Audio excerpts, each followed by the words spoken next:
ke depan tokoh dan kader Muhammadiyah yang punya potensi yang ada di berbagai macam partai politik itu harus diperjuangkan. Jadi Muhammadiyah secara organisasi tidak memiliki hubungan tertentu ya dengan partai politik manapun saja, tapi itu tadi memang kader-kader Muhammadiyah itu ada di berbagai macam partai politik. Nah, oleh karena itu Muhammadiyah akan mendorong setiap kadernya yang ikut di dalamnya itu. Asetnya baru kemarin itu ya 34 miliar baru. 34 miliar. Iya, itu dalam bentuk koperasi ya. Kemarin ada Yayasan Buddha Suci, ya kita berdiskusi bagaimana kita menghadapi situasi-situasi kebencanaan, hal-hal yang berkaitan dengan kemanusiaan. Kita kerjasama, kemudian dengan yayasan-yayasan lain juga semuanya sama, kita welcome seluruhnya. Ya tidak ada batas-batas yang seperti itu. Yang dibatasi itu soal ibadah dan soal akidah.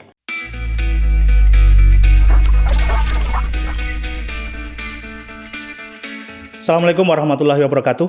Alhamdulillah hari ini kita bisa bertemu dalam kegiatan dalam channel podcast GDM 62. Ini episode pertama dan kita menghadirkan sosok yang juga menginspirasi dan juga akan menghiasi kegiatan-kegiatan dari Muhammadiyah Sumatera Barat dalam beberapa waktu ke depan. Nah, hari ini kita hadir bersama kita Buya Ketua. Saya panggilnya Buya Ketua. Ya. Buya Ketua Bakhtiar. Beliau baru terpilih di Muswil Musyawarah Wilayah Muhammadiyah yang ke-42. Ya. Itu sudah dilaksanakan dan alhamdulillah sudah terpilih pimpinan wilayah yang akan mengemban amanah menakodai pimpinan wilayah Muhammadiyah Sumatera Barat ke depan. Nah, kita akan bercerita, menggali informasi dan juga ini sosok Buya Ketua ini seperti apa yang akan diharapkan terhadap Muhammadiyah Sumatera Barat ke depannya, ini akan kita coba gali pada hari ini.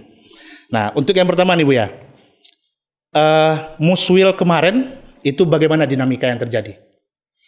Baik. Assalamualaikum warahmatullahi wabarakatuh. Waalaikumsalam. Terima kasih Adinda Rizka sudah mengkondisikan kita dalam GDM 62 ini. Iya. Ini merupakan salah satu bahagian program yang dirancang oleh pimpinan wilayah Muhammadiyah Sumatera Barat ke depannya. Terkait dengan pertanyaan Adinda Rizka tadi itu, sebalik bagaimana proses Muswil kemarin itu, di Muhammadiyah itu pada dasarnya dalam proses pemilihan itu tidak memilih ketua. Itu prinsip dasarnya. Dimulai dari proses yang dilakukan oleh Panli, itu menghimpun nama-nama yang diajukan oleh anggota Muspim namanya, anggota musyawarah pimpinan. Masing-masing itu mengajukan, ada 107 anggota Muspim, masing-masing mengajukan. Dari seluruh daerah? Dari seluruh daerah. Dan kita tidak tahu siapa yang mengajukan nama. Kita tidak tahu sendiri. Dan kita tidak boleh mencalonkan diri juga? Kecuali biasanya dicalonkan ya? Biasanya dicalonkan. Okay. Apalagi kalau dia tidak anggota Muspim. Nah, itu bertambah lagi. Mungkin dia mengetahui karena itu merupakan bahagian rahasia dari Panli, panitia pemilihan. Nah, kemudian oleh Panli, panitia pemilihan, itu diinventarisir seluruhnya, diklarifikasi siapa yang memenuhi syarat, siapa yang tidak, sesuai dengan anggaran rumah tangga dan anggaran rumah tangga Muhammadiyah. Dari sekian ratus orang yang memenuhi kriteria hanya sekian orang. Jadi panitia pemilihan diberikan kewenangan untuk itu. Kemudian oleh panitia pemilihan dari hasil verifikasi yang dilakukannya berdasarkan persyaratan yang sudah diatur oleh anggaran rumah tangga itu, itulah yang dibawa ke forum musyawarah pimpinan Muspim. Dari 100 lebih itu ya. Kemudian nanti dipilih menjadi 39 orang. Oh, dikerucutkan lagi jadi 39 orang. Yang 39 orang ini sudah diverifikasi secara keseluruhan dan tidak ada lagi masalah di dalamnya itu. Nah, kemudian dari yang 39 orang ini sudah disahkan oleh anggota Muspim dalam musyawarah anggota Muspim itu, kemudian itu yang dibawa oleh Panlih ke forum musyawarah wilayah. Dan itu kemudian dipilih menjadi 13 orang. 13 orang. 13 orang. Jadi dari proses awal itu tidak ada istilah memilih ketua itu. Yang dipilih itu adalah anggota pimpinan. Nah, nanti setelah terpilih 13 orang, baru yang 13 orang ini ngerapat, lalu kemudian memilih siapa di antara yang 13 orang Baru itu. menunjuk ketuanya. Menunjuk ketua. Dan masing-masing memiliki hak. Jadi tidak ada yang ini blok A, ini blok B, tidak ada di situ. Karena masing-masing punya memiliki hak untuk menjadi ketua itu. Tergantung lagi nanti kepada yang 13 orang ini. Jadi konflik kepentingan tidak akan mungkin terjadi di saat itu gitu ya Bu ya? Ya mungkin sangat tipis sekali lah. Sangat tipis ya. Terjadi. Jadi sangat demokratis lah di musyawarah wilayah. Nah, proses yang saya lalui kemarin itu kebetulan kan saya suara yang terbanyak. Tapi suara terbanyak itu tidak banyak. Belum dipastikan jadi ketua? Belum. Walaupun saya suara terbanyak tidak ada jaminan juga. Nah, nanti di proses di pemilihan yang 13 orang itu memang etikanya awalnya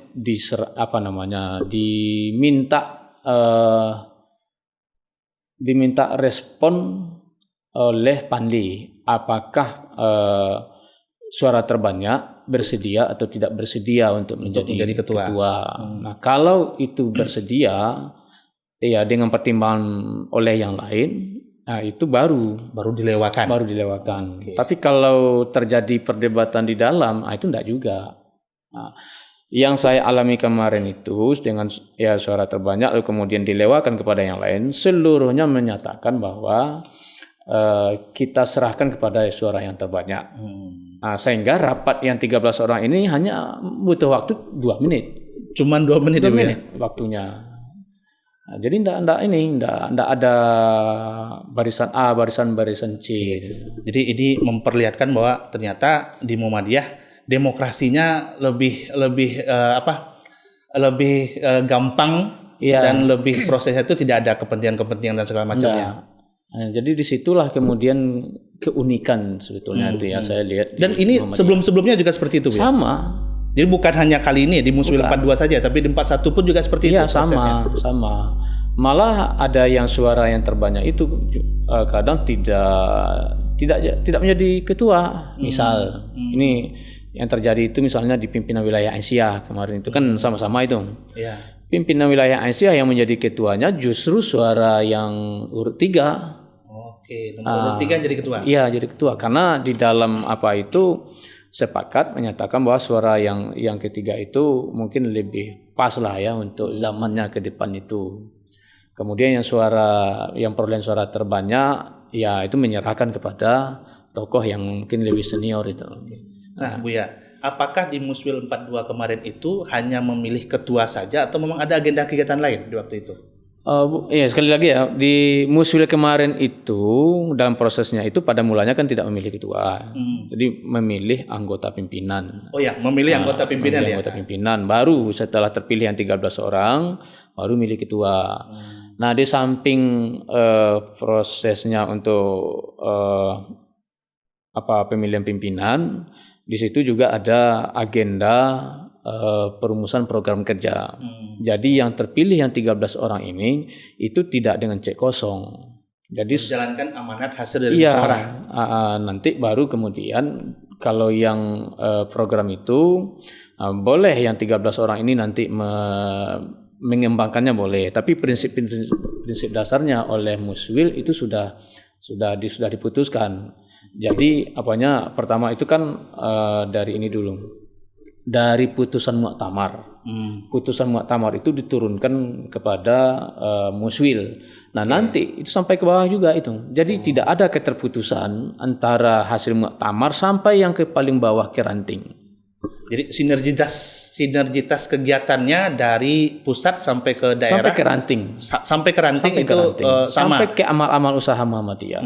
Itu seluruhnya harus mengacu ke situ. Oke. Nah, Buya, ini Buya Ketua kan termasuk tokoh muda di Muhammadiyah Sumatera Barat. Dan juga kalau tidak salah di unsur pimpinan sekarang juga ada beberapa anak muda. Ini apakah ini sinyalemen kuat bahwa anak muda akan memiliki peran penting di PWM Sumbar atau bagaimana ini, Buya? Yang saya lihat Muhammadiyah sekarang ini ya kecenderungannya saya lihat memberi ruang kepada yang muda-muda kelihatannya itu ya. Kita lihat tidak hanya di pimpinan wilayah sekarang saja, di amal-amal usaha Muhammadiyah sekarang itu lebih banyak yang berkiprah itu yang muda-muda. Jadi ini sebagai ruang oleh senior-senior kita, yang oleh senior-senior di Muhammadiyah, yang memberikan ruang kepada yang muda-muda untuk lebih bergerak, lebih agresif. Karena tantangan tantangan yang dihadapi ke depan itu kan tidak sama dengan yang sebelum-sebelumnya.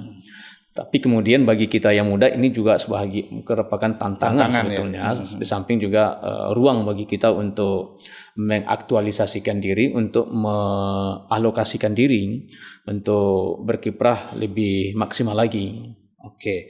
Nah, ada kata-kata unik yang biasa kita dengarkan. Muhammadiyah itu lahir di Jogja, besarnya di Sumatera Barat. Nah ini maksudnya gimana nih Bu ya? Kita kan mau tahu mau explore nih besarnya Muhammadiyah di Sumatera Barat ini seperti apa gitu.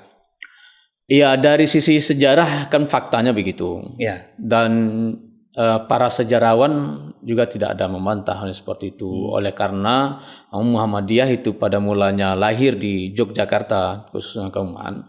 Lalu kemudian pengembangannya di luar Jawa secara khusus itu umumnya dikembangkan oleh tokoh-tokoh Minang. Tapi tokoh-tokoh Minang yang mengembangkan di luar itu mereka terlebih dahulu sudah memiliki basic yang kuat dari Sumbar dulu.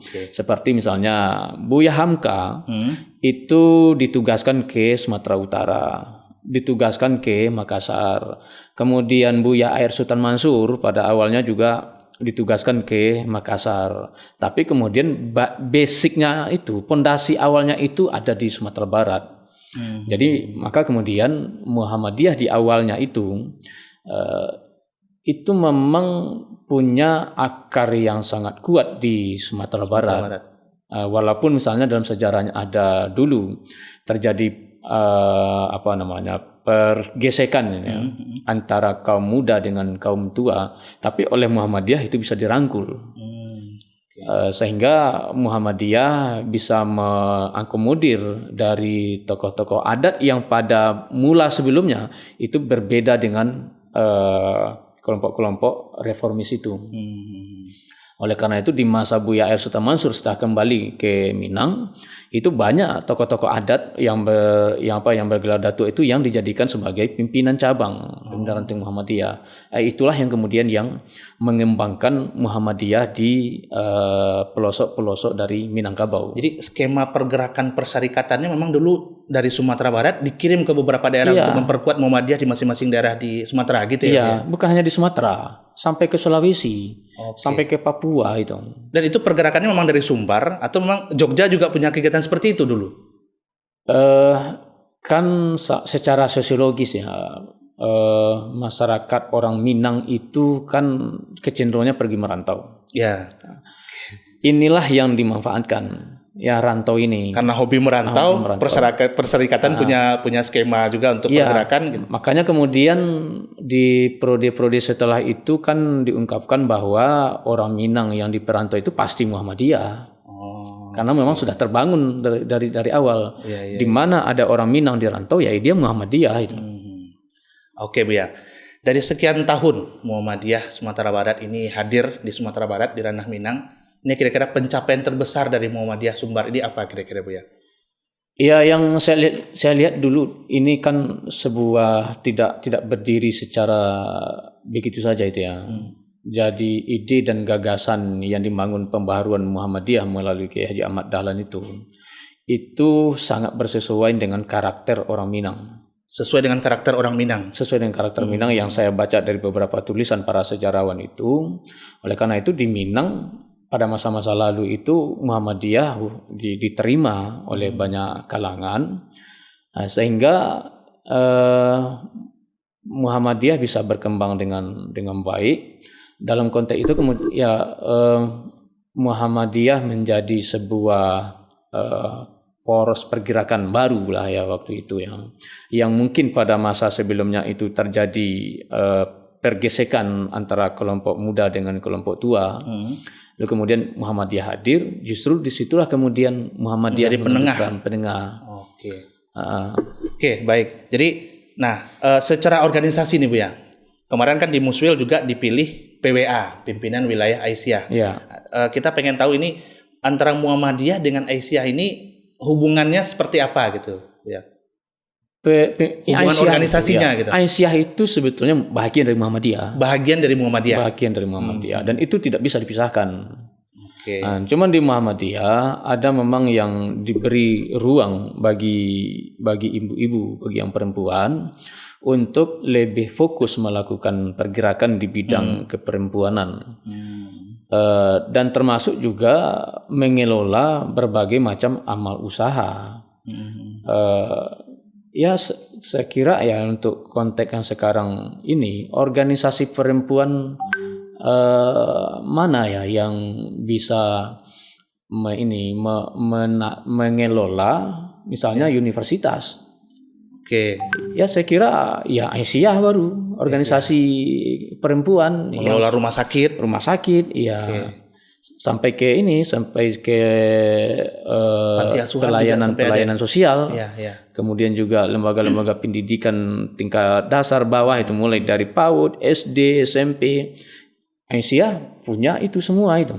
Jadi disinilah kemudian Muhammadiyah memberi ruang kepada pihak perempuan dalam rangka untuk ya mungkin ini bahagian dari pergerakan dan perjuangan Muhammadiyah untuk memajukan yang semua tanpa mendiskriminasikan perempuan itu. Ya, baik.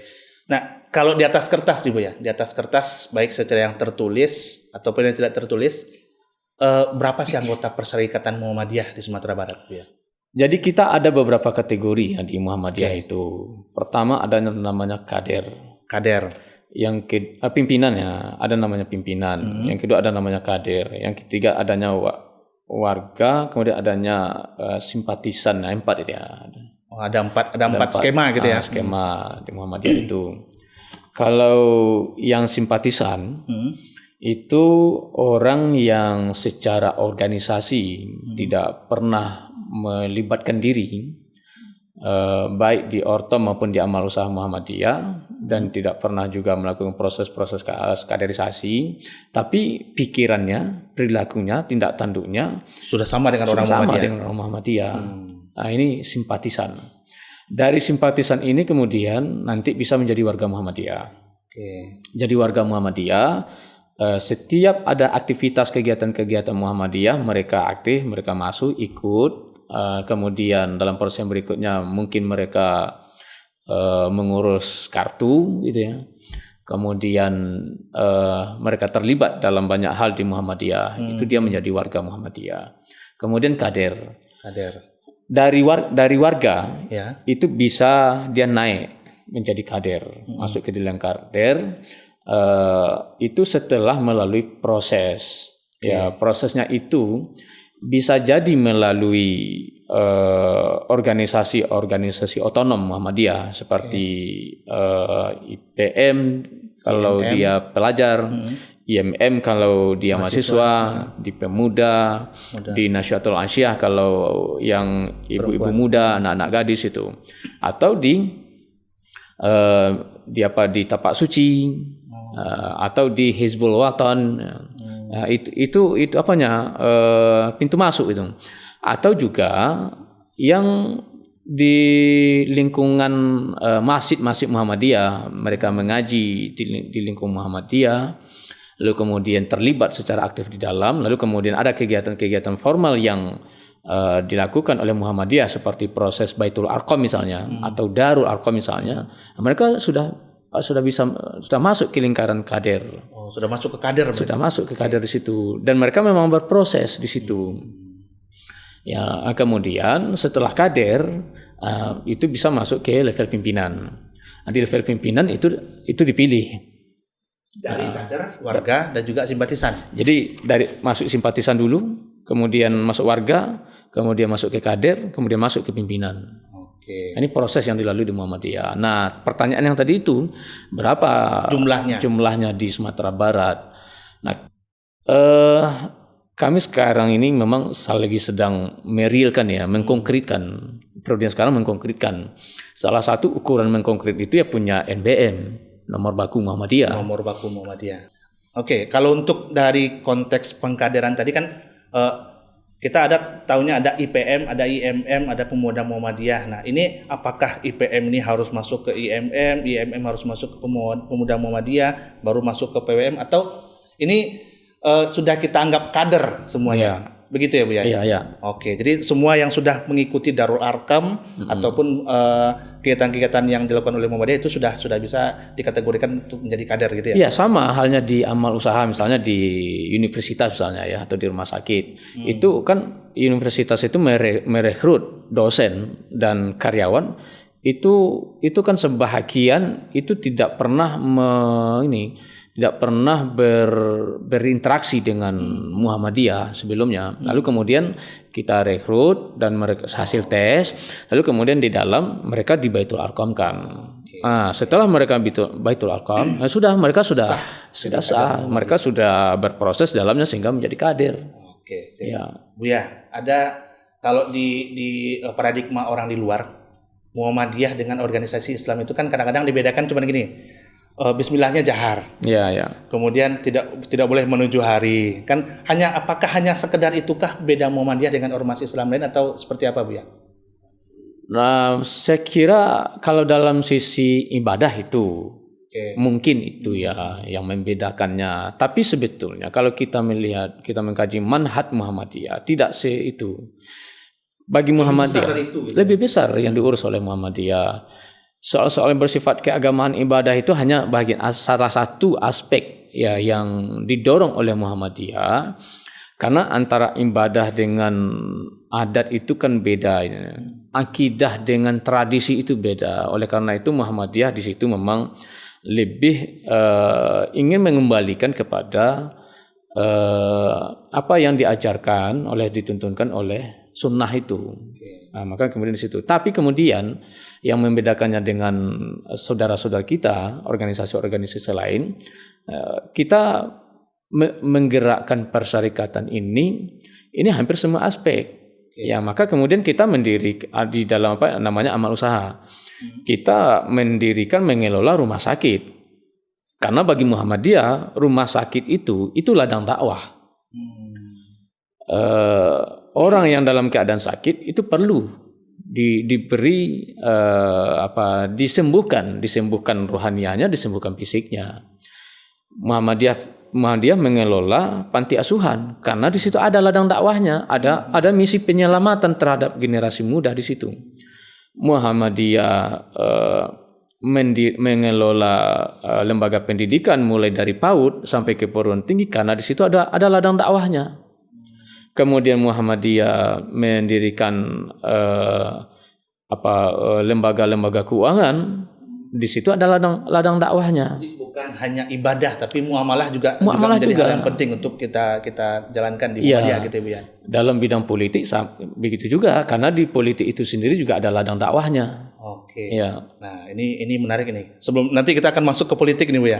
Karena ini menarik kalau Muhammadiyah ini agak sedikit tokoh-tokoh kita kenal tokoh-tokoh Muhammadiyah itu besar di politik gitu. Iya. Sebelum masuk ke situ Bu ya. Amal usaha tadi sudah disampaikan, sudah Bu ya sampaikan, ada panti asuhan, ada kampus, ada juga rumah sakit, ada mulai dari TK, Rodatul Anfal sampai ke banyak, ada BPR juga kalau saya tidak salah, ada juga BTM. Ini bagaimana proses mengoperasionalkan ini semua nih Bu ya? Apakah cukup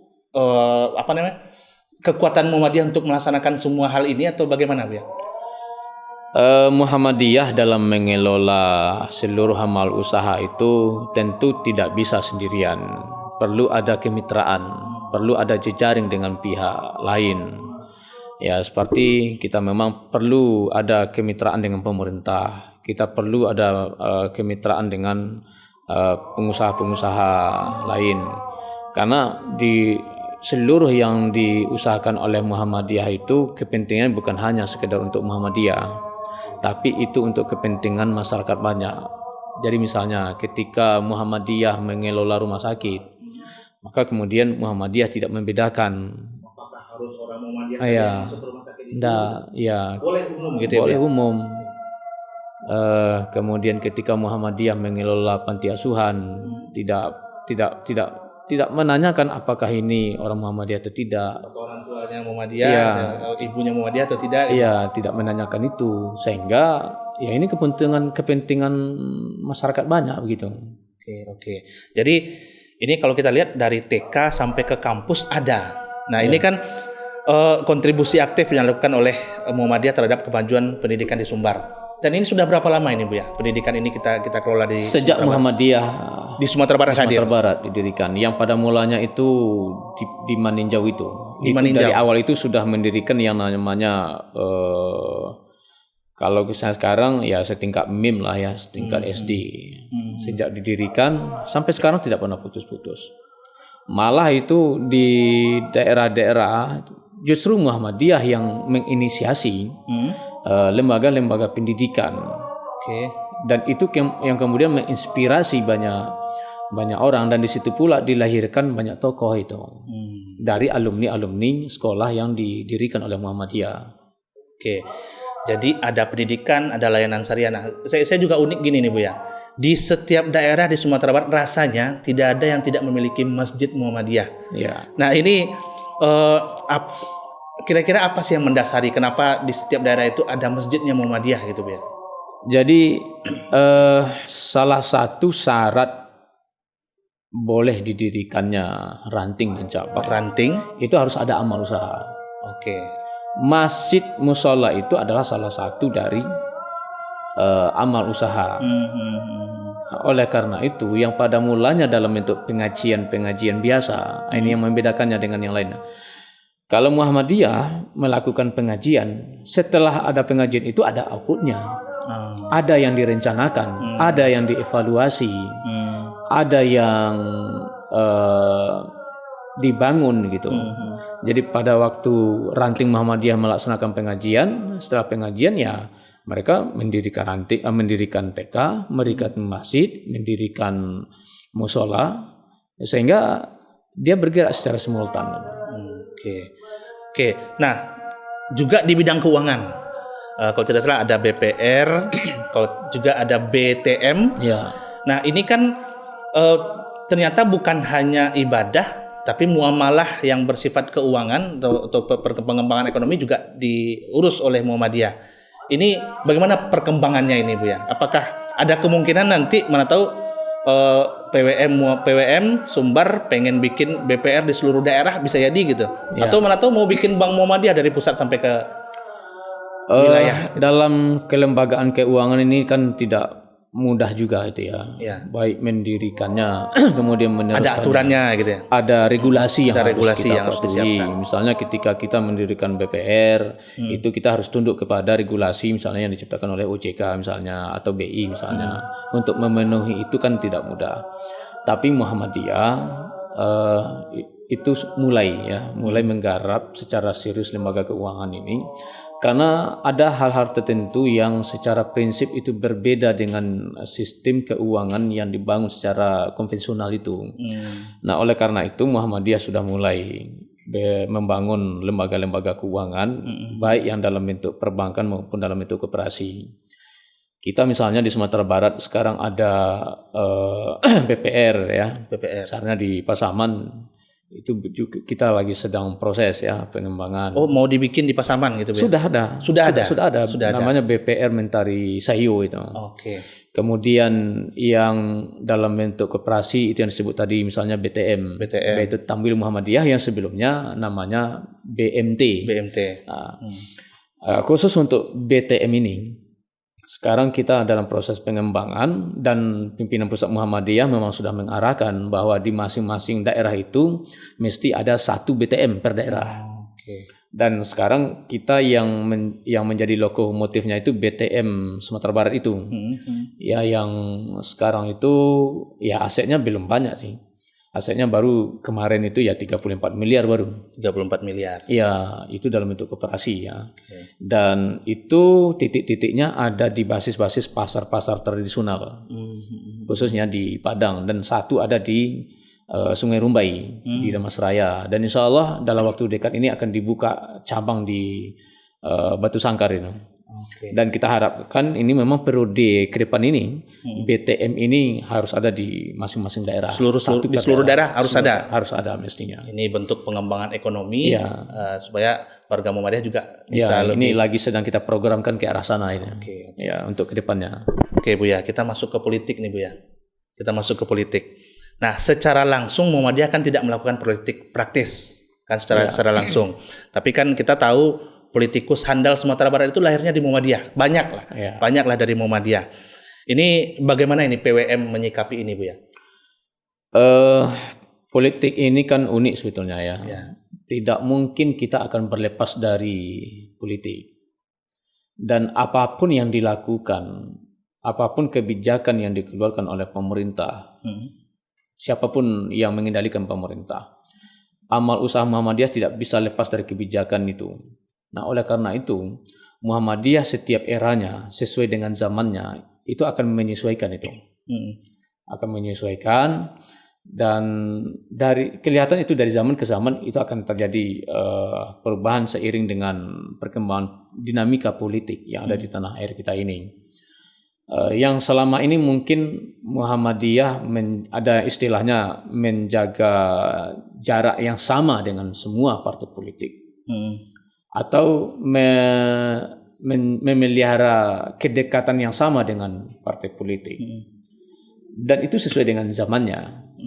Nah, ke depan kalau yang mungkin selama ini proses yang dilakukan oleh tokoh dan kader-kader Muhammadiyah yang fashionnya di politik itu lebih banyak menghandalkan secara sosiologis. Dukungan-dukungan yang dilakukan oleh Muhammadiyah terasa agak kurang begitu ya, terasa agak kurang karena tokoh-tokoh kader Muhammadiyah itu ada di mana-mana itu. Ke depan Muhammadiyah mungkin ini agak bergeser sedikit ini. Agak bergeser sedikit begini. Muhammadiyah tidak mempersoalkan, tidak memandang partai mana. Yang penting di situ ada tokoh, ada kader Muhammadiyah. Dan setiap kader dan tokoh Muhammadiyah yang punya potensi dari partai mana saja, Muhammadiyah akan terlibat secara aktif, akan memperjuangkan tokoh dan kadernya untuk masuk ke ranah ini. Didorong kuat tokoh dan kader Muhammadiyah masuk di legislatif. Baik untuk mulai dari tingkat pusat sampai ke kabupaten kota. Ini mungkin agak terjadi pergeseran dari yang sebelumnya sesuai dengan zamannya. Kalau sebelumnya gimana, Bu ya? Kalau sebelumnya itu yang saya bilang tadi itu ada sedikit agak antipati lah dengan politik gitu. Bukan antipati. Tapi tokoh dan kader ini dibiarkan seolah-olah sendiri. Itu ya, seolah-olah dibiarkan kayak ini tidak support. Iya, kayak ini melepaskan, kalau ini kan melepaskan layang-layang. Kalau ke depan saya kira analoginya seperti itu, melepaskan layang-layang. Jadi ini pintalannya di kita. Kita kendalikan berapa jaraknya itu. Itu melalui perjuangan, harus diperjuangkan. Kalau yang sebelumnya kesannya ya berjuang sendiri-sendiri gitu. Jadi kawan-kawan yang masuk di politik praktis tetap secara tidak langsung terafiliasi juga dengan pergerakan Muhammadiyah. Tapi secara kelembagaan, secara organisasi seolah-olah ya kesannya tokoh dan kader kita ini dibiarkan mereka berjuang sendirian gitu. Nah, ke depan itu yang tidak lagi. Ke depan tokoh dan kader Muhammadiyah yang punya potensi yang ada di berbagai macam partai politik itu harus diperjuangkan. Apakah ini sinyal Muhammadiyah membuka diri dengan politik ya di 2024 ini? Ya, semua partai politik welcome. Ya, karena Muhammadiyah sampai sekarang tidak ada hubungan struktural ya, organisasi. Muhammadiyah tidak punya partai politik gitu sebenarnya, Bu ya.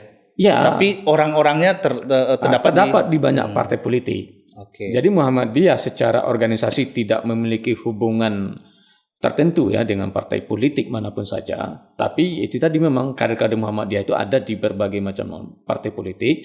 Nah, oleh karena itu Muhammadiyah akan mendorong setiap kadernya yang ikut di dalamnya itu. Jadi ini berita yang baik bagi kader-kader Muhammadiyah yang sekarang ingin terjun di 2024. Iya. Muhammadiyah siap mendorong untuk itu. Gitu ya Bu ya. Dan memang itu sekarang sedang didorong tokoh-tokoh dan kader-kader Muhammadiyah yang fashionnya di situ, supaya masuk ke ranah itu. Nanti kita lihat siapa di antaranya yang punya potensinya besar untuk kita perjuangkan. Tentunya nanti ada skala prioritas ya yang akan kita dorong di situ. Nah, kita akan all out untuk memperjuangkannya itu. Oke, jadi perjuangan kita juga nanti sampai ke parlemen juga sampai lah. Ke parlemen, iya. Baik. Bu ya, apakah ruang diskusi hanya untuk warga Muhammadiyah yang terjun ke politik sajakah, atau boleh ini orang-orang yang di politik praktis hari ini yang bukan warga Muhammadiyah mau berdiskusi dengan Muhammadiyah, apakah kita buka pintu ya? Muhammadiyah buka pintu. Muhammadiyah tidak tertutup. Jadi siapa saja silakan ya. Kita mengundang, kita mengajak. Yang prinsipnya kita ingin sama-sama memajukan ya umat ini, memajukan masyarakat, memajukan Sumatera Barat itu. Bukan hanya di partai, bukan hanya di politik. Di hal yang bersifat kemanusiaan, kita kerjasama dengan pihak manapun tanpa memandang agama mana saja itu. Termasuk non-muslim gitu ya? Termasuk non-muslim. Ini kemarin ada Yayasan Buddha Suci, ya kita berdiskusi bagaimana kita menghadapi situasi-situasi kebencanaan, hal-hal yang berkaitan dengan kemanusiaan. Kita kerjasama. Kemudian dengan yayasan-yayasan lain juga semuanya sama, kita welcome seluruhnya. Ya tidak ada batas-batas yang seperti itu. Yang dibatasi itu soal ibadah dan soal akidah. Nah itu yang tidak boleh masuk. Karena itu tidak boleh masuk ranah yang itu seperti tidak itu. Boleh dikerjasamakan gitu. Tidak boleh dikerjasamakan seperti itu. Tapi kalau dalam bidang muamalah, bidang kemanusiaan, ya Muhammadiyah sangat terbuka untuk kerjasama dengan siapapun juga. Baik, Bu ya, di musyawarah wilayah kemarin kalau tidak salah ini ada penyerahan kartu anggota kepada Buya Mahyeldi, Gubernur Sumatera Barat sebagai warga Muhammadiyah. Nah, ini apakah beliau memang kita ngambil momen saja, Muhammadiyah mengambil momen, atau beliau memang anggota Muhammadiyah? Itu tadi kan ada 4 kriteria tadi ya. Iya. Masuk ke Muhammadiyah. Pertama simpatisan, yang kedua warga. Orang yang sudah diberikan kartu itu dia sudah menjadi warga Muhammadiyah. Oke. Artinya dia menjadi anggota Muhammadiyah. Jadi mungkin mulanya dia simpatisan. Nah, tapi setelah proses mengikuti yang ada di dalam Muhammadiyah, kegiatan-kegiatan mereka aktif, ya mereka sudah. Jadi masuk ke Muhammadiyah itu tidak eksklusif. Jadi tidak eksklusif. Muhammadiyah welcome itu semuanya. Baik. Nah, kita masuk nih ke Buyanya. Apa hal mendasar akhirnya Buya mungkin dari mulai mau menambatkan hati menjadi anggota atau simpatisan, atau waktu itu masih menjadi kader Muhammadiyah, itu apa yang melandasi pemikiran Buya waktu itu? Ya, saya mungkin termasuk orang yang mungkin dikatakan agak nggak nyimpang lah itu ya. Tapi dikatakan nyimpang nggak mungkin ini. Karena saya begini, keluarga saya tidak ada yang Muhammadiyah. Lingkungan saya di kampung saya tidak lingkungan Muhammadiyah. Sekolah formal saya mulai dari SD sampai perguruan tinggi tidak ada Muhammadiyah. Kemudian apalagi itu ya, tempat tinggal saya waktu di sekolah tidak ada yang bersentuhan dengan Muhammadiyah. Enggak. Saya mulai bersentuhan itu sejak dari kuliah itu di kampus IMM. Tapi inspirasinya begini. Jadi waktu sekolah di Senawiyah itu kan belajar sejarah peradaban Islam. Di dalam sejarah peradaban Islam itu dipelajari 2 hal. Pertama, ini pergerakan Islam, organisasi keagamaan. Itu diajari dua kategori. Ada Islam yang tradisionalis, ada yang modernis. Di kampung saya itu, ketika dibilang orang tidak menuju hari, itu Muhammadiyah. Oke. Kalau ada yang melarang itu dianggap Muhammadiyah. Itu Muhammadiyah. Artinya Muhammadiyah antipati orang terhadap Muhammadiyah itu. malah itu ada muncul kata-kata istilah yang itu sebetulnya kurang mengenakan itu. Tapi itu fakta itu ya. Saya penasaran saya itu. Di sekolah belajar tentang bahwa Muhammadiyah itu dikategorikan sebagai kelompok modernis. Tapi ketika saya di tempat saya tinggal itu di jorong saya itu di negari saya itu dibilang itu antipati orang terhadapnya. Ini pertanyaan yang mendasar dan ini tidak mudah saya hilangkan. Sampai saya sekolah di Aliyah itu tidak terjawab. Kenapa itu? Kemudian saya masuk ke perguruan tinggi, ke IAIN ketika itu IAIN Muhammadiyah Padang. Di situ kan banyak tawaran. Ada yang menarik ke IMM, ada ke HMI, ada yang ke MI, macam-macam itu ya. Pertanyaan saya tadi ingin mencari jawaban kenapa itu. Penasaran itu mau dijawab di situ dijawab. Gitu. Lalu kemudian di kuliah Fakultas Syariah itu kan belajar tentang fikih perbanding mazhab. Di situ dijelaskan formulasinya, apa yang mesti dilakukan ketika terjadi perbedaan pendapat. Lalu kemudian saya coba masuk dulu ke IMM itu. Sebelum ke IMM saya pernah masuk ke tempat yang lain dulu. Ya, masuk ke tempat lain, tapi kemudian tidak saya dapatkan itu. Tidak terjawab itu. Tidak terjawab pertanyaan yang sama. Lalu kemudian saya masuk ke IMM. Di IMM itu kemudian ada kajian-kajian, ada istilahnya itu tentiren itu ya. Ada tentiren, ada kajian tentang putusan-putusan tarjih itu.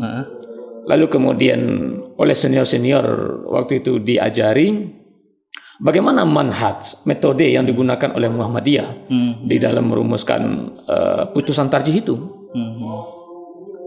Di situ kelihatannya ada sinkronisasinya dengan waktu mengambil mata kuliah perbanding mazhab. Disitulah saya mendapat jawaban. Kenapa Muhammadiyah seperti itu? Kenapa seperti itu? Nah, akhirnya itulah yang membuat saya masuk. Ikut terlibat secara aktif di IMM. Pengen memperdalam. Dan salah satu yang bukan mendokter istilahnya, yang memautkan saya ke IMM itu salah satu di antaranya Bang Rifki inilah. Salah satu di antaranya ya. Selain dari senior-senior yang lain. Saya di DAD. Di DAD kemudian ada tindak RTL-nya. Ya dari senior-senior itulah yang kemudian. Buya Ketua komisariat apa dulu Buya? Saya di Kasman Singgodomejo, Fakultas Syariah. Nah, itu yang membuat saya. Nah, akhirnya saya menetapkan hati saya harus all out ya di dalam berkiprah itu. Nah, dari situlah kemudian secara bertahap saya dipercayai menjadi ketua komisariat, saya dipercayai menjadi ketua cabang, sampai ketua umum DPD IMM itu. Hanya saja saya tidak sampai ke pimpinan pusat. Tapi saya sebetulnya mau ditarik ke pimpinan pusat dulu, tapi saya pertimbangkan lain itu. Dari situ kemudian saya terus ke Pemuda Muhammadiyah. Di Pemuda Muhammadiyah dia ditugasilah sebagai sekretaris ini Bang Rifki sama-sama. Kemudian setelah itu saya ditugasi menjadi sekretaris Majelis Tarjih dan Tajdid. Nah, akhirnya saya juga dipilih dalam Muswil satu periode yang lalu itu, mulai dari wakil sekretaris kemudian dirotasi menjadi wakil ketua. Nah, akhirnya periode yang ketiga ini. Ini periode ketiga. Buya ada di PWM. Gitu. Ya. Jadi ini menurut saya proses yang panjang ini. Kaderisasinya sudah lengkap. Dari IMM, Pemuda Muhammadiyah juga sampai ke level PWM sebagai ketua sekarang ya, gitu. Saya kira ini proses panjang yang kita jalani gitu ya. Jadi tidak serta merta ya terjadi begitu itu. Dan kemudian ini kan proses yang hasil binaan dari senior-senior kita itu. Nah, saya salah satu di antaranya yang Bang Rifki. Ya. Siap. Pertanyaan terakhir Bu ya. Ini mau dibawa kemana Muhammadiyah Sumbar ke depan di tangan Buya Ketua dan juga unsur pimpinan lainnya? Ya, saya kira kita kan karena sudah dua periode yang kita lewati ya di pimpinan wilayah ini, agaknya ada memang yang harus kita benahi secara agak fundamental. yang harus kita benahi yang agak fundamental itu diantaranya penguatan dan konsolidasi ideologi. Ini tidak bisa kita tawarin. Ini harus dilakukan secara masif kembali. Karena kita melihat situasinya, zamannya sudah Zaman mulai berbeda.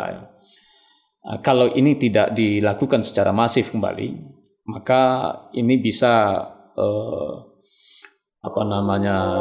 bisa menjadi masalah untuk Muhammadiyah ke depannya itu. Oleh karena itu kita dengan anggota PWM yang 19 orang sekarang ini sudah bersepakat bahwa konsolidasi dan penguatan ideologi ini menjadi program utama bagi kita itu untuk seluruh level, baik di level pimpinan, di amal usaha Muhammadiyah, kemudian termasuk juga di ortom-ortom.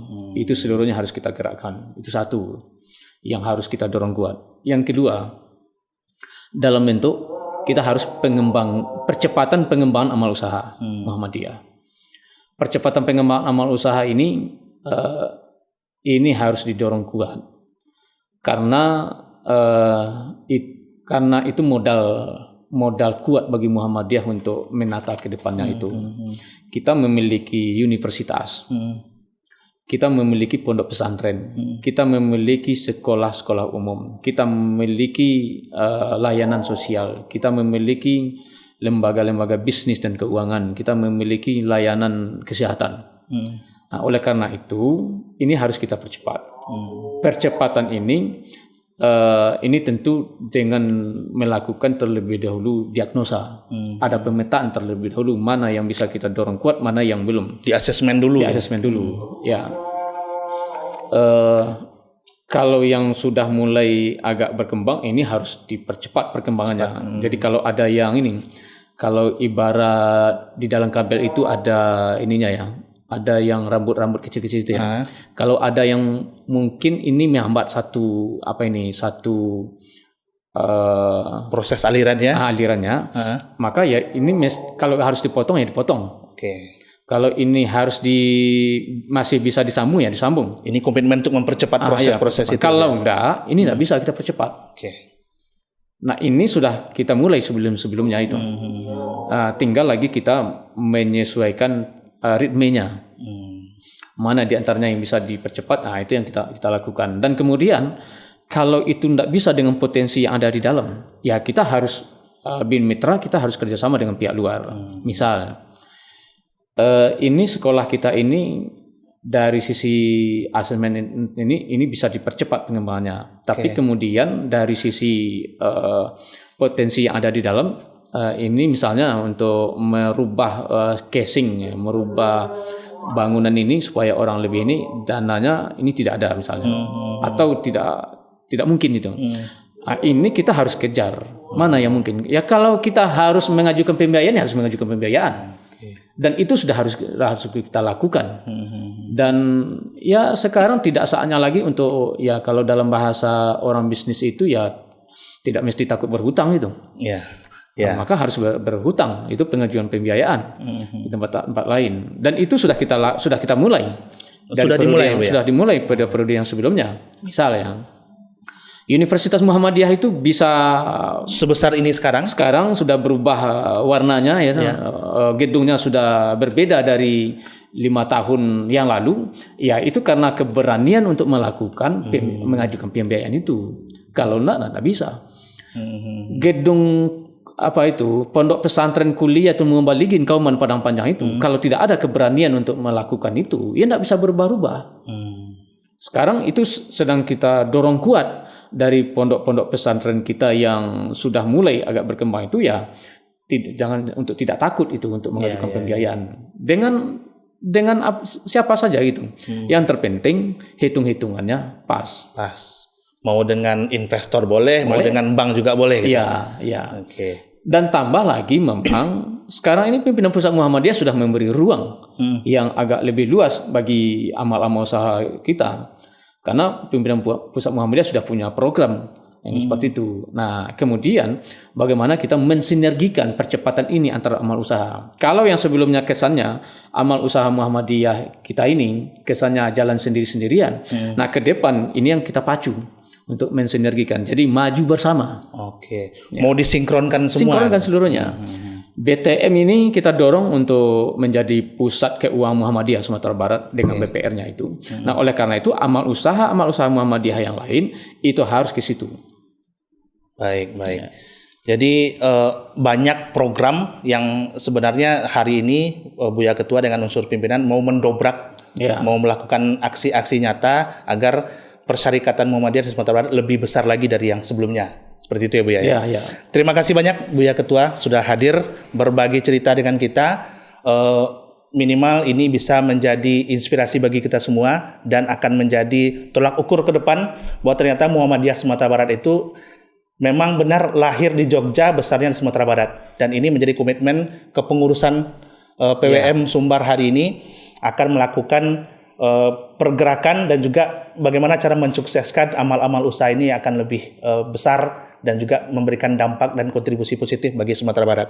Terima kasih sekali lagi Buya Ketua, dan terima kasih bagi Dunsana yang sudah menonton dan juga melihat kegiatan kita pada hari ini. Insya Allah kita akan bertemu kembali dengan tema-tema yang lain. Tetap bersama kami GDM 62. Assalamualaikum warahmatullahi wabarakatuh.